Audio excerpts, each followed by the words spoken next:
Well, Hamilton was paradise not only as a place where you got fresh water, fresh food, beauty, timber, air, but it also was paradise for industry. Whether it was for electricity, steel industry, the cement industry, there was a real demand to create jobs as well and use that fresh water to create instantaneous cash flows. 25 years of working on the Great Lakes, you do find there's this common misconception that the Great Lakes are polluted and nothing can be done about it. We're still one of the greatest ecosystems and watersheds in the world. We are in this great critical time of actually moving the waterfront forward, but that's not to say that it's not built on this huge legacy of really great dynamic projects that have been about focusing on the waterfront, bringing people back to the waterfront. Those actions that took place are a lot of things that you actually don't see because they took place within water quality, within enhancements that both the city and industries made, and it did so primarily, first of all, by way of recreational amenities and harbor cleanup.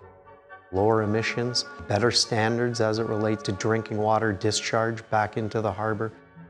It changes that aspect of the industrial image of the past and really kind of shows that the environmental movement and those who are really keen on the ecological future of the harbor, that they were right. And those types of things have incentivized development, regular people from actually partaking in their waterfront again. I've seen some of the most beautiful sights in the world. I lived in Pakistan, lived in Denmark. I've got a good idea of what life is like in Southeast Asia. I spent some time in Saudi Arabia. Other than that, I've been everywhere else. That spot at Carroll's Point matches them, hands down. Hamilton is becoming a lot more interesting and to people outside, and they're starting to see how wonderful some of these little communities, little neighborhoods are. It's clear that it's an amazing asset and our entire community should take advantage of it. Bayfront Park started to materialize in which the city said, you know what, we can take that back, we can revitalize it, we can remediate the land and turn it into a people place. And Bayfront Park has actually been one of the jewels of our waterfront for give or take the last decade. Pier 4 Park brought in play areas and play structures for kids, for families. Then things really took off by connecting the different elements of the waterfront in the year 2000 with the creation of the waterfront trail system. And then it's just spurred from there. Williams Coffee Pub, the marina itself, Sarcoa Restaurant, now in the Marine Discovery Center, all made possible by the Hamilton Waterfront Trust. It's amazing to me just how much of the city still lives and has that connection to the Great Lakes that I don't see in Toronto. It's built the highway, it's built its railroads, it's built its airports, all on its little waterfront. It's really disconnected people from the waterfront. I think Hamilton knows its greatest asset is its harbor, and using it as a way to attract people again, attract capital, really build a strong community in the future around that asset. The waterfront is a pure blank canvas in order to actually redevelop just steps from the downtown area.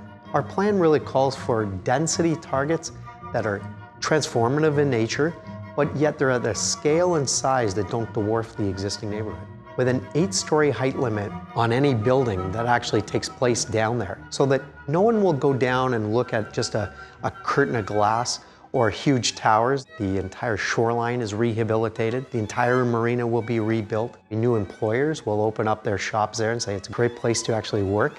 You can open your business in Hamilton.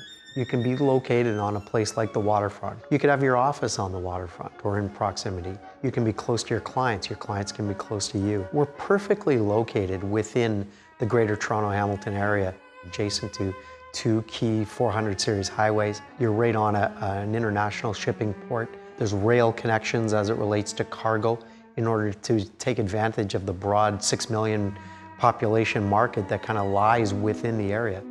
This has all the infrastructure, it has unlimited supplies of fresh water, and it's an amazing location. I've witnessed neighborhoods go from being industrial neighborhoods to being economically vital cultural centers. So you could have people working and living and playing and having fun and having all the great quality of life that they come to expect all within the one place. The extent is truly transformational. It'll be about 1,600 residential units, 16,000 square meters of commercial that'll take place all there within the area. So it'll start to really make a critical center and a centerpiece for all the activity that can kind of happen and explore from the waterfront going forward.